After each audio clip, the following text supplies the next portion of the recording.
What's up, everybody? It's your boy Deonte Burden, aka Mr. Short Dollar himself. Doing a live feed real quick. Just got back in. I've been in and out all day. Want to do a live feed in regards to not going broke on Black Friday. We know we're at the beginning of the holiday season, and Thanksgiving is tomorrow. Well, hell, soon to be today.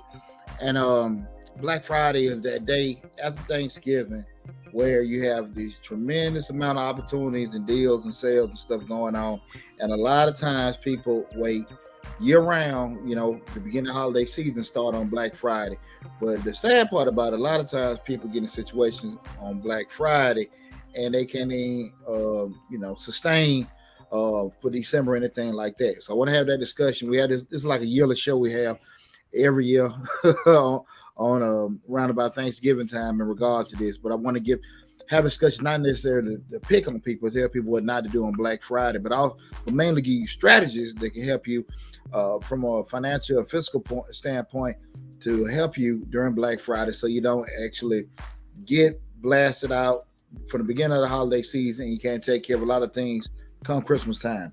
Right now, again, this is a quick stream from Mr. Short Dollar, but I'm also streaming live on my YouTube channel, Change Your Lives. We're streaming live right now on Facebook, YouTube, Instagram, TikTok, LinkedIn, and Twitter. The main hub is the Mr. Short Dollar YouTube channel where we talk about personal finance, business, entrepreneurship, investing. Real quick shout out. I want to say thanks to everybody. We hit 25,000 subscribers on Mr. Short Dollar. So I want to tell you guys, thank you about that. I really appreciate it. But just get this quick video because I know it's late at night. I know everybody resting up so we can get ready, hit the road and cook some of those dinners tomorrow. But just, from the origin of Black Friday originated back in the turn in the 1950s. We had people were complaining about the amount of traffic during the holiday season where people were shopping. So they deemed it Black Friday that day after Thanksgiving. So it was just, one of the things where people actually in the 50s, people calling in sick the day after Thanksgiving and give themselves kind of like a 4-day weekend. So when they were so many years, folks getting that call in because people were full or over rested, they deemed it Black Friday, and from that point it stuck. And with that said, that's also been the point where people can get different incentives and sales over the years, especially over the past 10, 15 years with doing that. And what I think about back in my childhood, where on the my first introduction to Black Friday was being, I'm a native Atlantan, and they used to have a Toys R Us or it was Atlanta Play World on a Candler Road in Decatur, right off the exit. And I just remember this is back in the day we had the Cabbage Patch Kids, and I remember like there was like these stacks and stuff like that, and me and my kitty went to Atlanta Play World. I don't think it was Toys R Us. I think Atlanta Play World. And we went, trying to get some Star Wars men and everything. I was a kid trying to get some Star Wars men. We went there, and man, I tell you, it was like pandemonium. Like this was probably like the early years of WWE, where people were going crazy fighting about those damn Cabbage Patch dolls. And you seen parents fighting, kids crying, everybody going out of their damn mind because they only had so many. And you see one lady was walking with a Cabbage Patch doll, a guy ran up, snatched it out of hand, and like this is the damn 80s, man. And it was just crazy. And my aunt was trying to cover me up because people were running through the house, tearing up stuff and everything, grown people fighting. Anything, just like you see now, you see now on social media, it's the same damn thing going on then. And these were the 80s again. Cabbage Patch dolls that were fighting, going crazy, tearing the whole store up. But that was my introduction to Black Friday.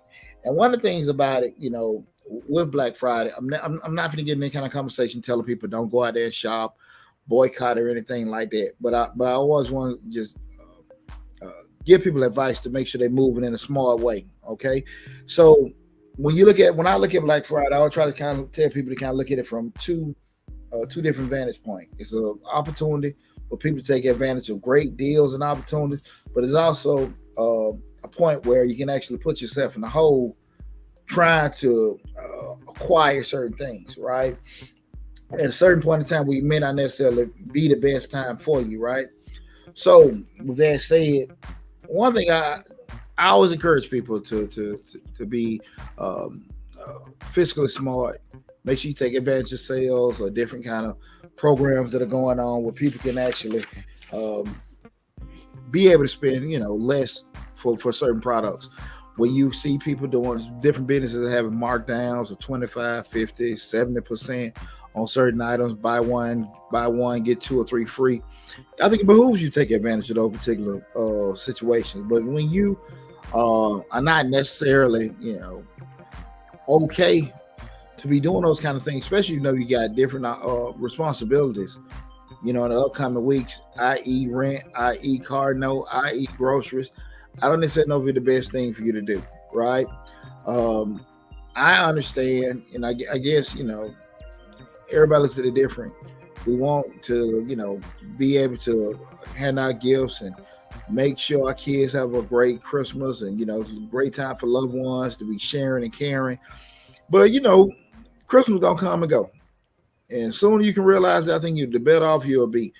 I'm the type of person, you can call me cheap ass, whatever. Hell, the closer it gets to Christmas, the prices kind of start escalating. But right after Christmas, hey, the prices are cheaper than on damn Black Friday because they got to get this extra inventory out. So my mind be with a lot of this stuff, but I do want people to understand, from an economical standpoint, there are going to be a lot of opportunities out there for you to take advantage of. Great deals and great deals and great opportunities, but you still got to be mindful of certain things. Far too often, people will put themselves in a position where certain things about two or three sets of TVs, all kind of toys and different that things like that, and totally forget about the following month. Month will be December. So I appreciate it, Mickey Patrick, for tuning in. Again, we're talking about don't go broke on Black Friday, which is it's nobody really want to admit they put themselves in a hole during that particular time, but it happens a lot. It happens a lot, and we have this show every year, and we do get an abundance of calls, and you see people maybe looking for support during the holidays to have a good Christmas and things like that. And I'm not trying to trip or make any make a mockery about anybody's financial situation. But I am trying to do is just make sure that people are just aware. You can really put yourself in a hole trying to do things it's probably not best for you to do at a particular point in time. So that's why I want to have that conversation with you guys in regards to don't be going broke on Black Friday. We've done the show several times. I had the YouTube channel 6-7 years, and this year there hasn't been a huge push from a social media standpoint of what I'm about to talk. There was just proposed blackouts in regards to from the Black community, African American community. Don't spend any money to show economical constraint on Black Friday, to show people the actual economy, or the value of the black dollar is so great. Don't go spending money on Black Friday just to make a statement to show the power of it. And one of the biggest things that I've been against that is you don't have to wait till Black Friday. I mean, I don't see the value of or the point of boycotting Black Friday and missing a sale, but then you go back a couple weeks later to the same store and purchase that item for two or three times the amount than it was for the sale price. You actually put more money in their product. I'm just a big proponent. If you're just not going to do it, just don't do it. I think that makes more sense than try to just boycott a Black Friday. Don't boycott Black Friday. Just boycott Walmart altogether. Boycott Nike altogether. Don't just wait till a particular Black Friday, because if the shoe that I can get for $25 on Black Friday, if I'm going to wait till the middle of December to buy it for $200, I'm a damn fool. And I think anybody else that would, do that ain't, kind of in that same neighborhood too. So I think if you're going to do certain things, make sure you do it right. Just leave it alone. But most importantly, be very, very mindful. I can't stress to you enough. You know your responsibility. The things you have to do. Be very, very mindful of that. With that said, guys, because I didn't want to hold everybody all night. I just want to give guys some quick shopping tips. I'm a real big proponent, budgeting, spending all year round. If you want to allocate, if you start at the beginning of the year allocating certain things, start at least a quarter or two before the Christmas holiday, putting stuff on layaway and moving certain things. Now, again, if you got it, you got it. If you don't, you don't. I'm down here in Hotlanta. Everybody got it. Let them tell it. But it do seem like everybody at the damn toy drive trying to get free bikes and turkeys and all this other kind of stuff. So I don't know. I guess depending on, what social media site you're on that particular day to say what you have or not. But again, we're going to try to be proactive with everything with your holiday budgets. One of the biggest things I try to push when we start looking at, even though we're a good month out from Christmas, is trying to work backwards from the goal. What I mean work backwards from the goal, you got a list of items you want to get, right? This is my tips in regards to just being able to take care of stuff for Christmas, okay? You got a list of items that you may particularly want, okay? This is what I want, this is what I need, this is what I think is a good fit or whatever. I typically try to get my kids, when they make a Christmas list, make me a list and kind of put a star by the particular things you want, just in case daddy can't get to it, just this. I see some price and I'm like, nah, I ain't gonna get that, son. You might want to get another Santa Claus or whatever. But you can kind of just look at the things, the particular items that they feel, maybe their favorite or whatever. But anyway, once you get the list, from that point you got the list, you can start gathering costs. Then you can sit there and say to yourself, look, I can't afford this. I maybe can work this. I can pull, add to, take from, make your adjustments from there. So you got your total cost, and your total Christmas budget may be 300, 400, 500, 600,000, whatever it is.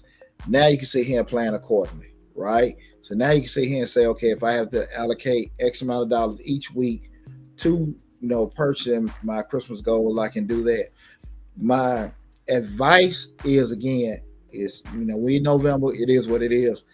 You want to at least start worst case scenario a quarter prior. That means 3 months prior to the holiday season. But if you're here, you're here.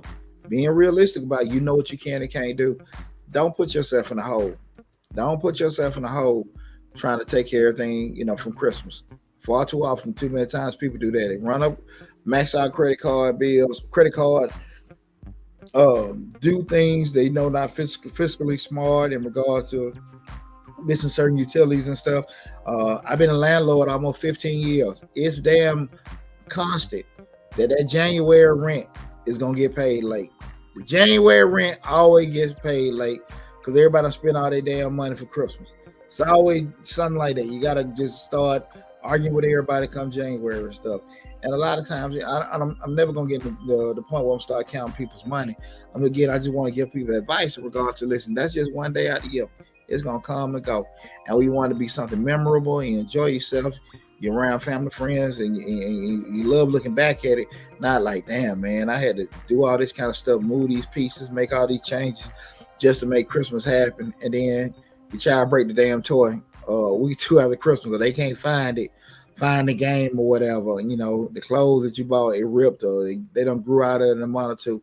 Things come and go. So just be pretty smart about that. I'm not going to hold you guys up long with everything, but I do want to say, please, please, please have a very safe and enjoyable holiday season. Enjoy your Thanksgiving. Again, from the bottom of my heart, I want to say thanks for the 25,000 subscribers we got on Mr. Short Dollar. I really, really appreciate it. We got a lot of great information be coming down the pipe. Probably have to do a live feed tomorrow in regards to some different other things concerning the economy, concerning student loan debt, concerning other different grant opportunities. We got all tax season around the corner. Got all the videos coming out with the different tax forms, Schedule A, Schedule B, Schedule C's, earned income tax credit, child tax credit. A lot of great information coming down the pipe. So be looking out for that and stuff. We're going to get it out, promote it out, and pushed out. As always, push great new information out to you guys. So listen, enjoy your holidays. Just want to do a quick live feed. I got to work on a couple of projects here. I'm working on a holiday. I may do another live feed on just change the lives by itself. But I want to say thank you for the 25,000 subscribers. And if you know anyone else that maybe just push the YouTube channel, Mr. Short Dollar, okay? But again, thank you again from the bottom of my heart. Have a happy Thanksgiving. Take care. Love you. Talk to you soon.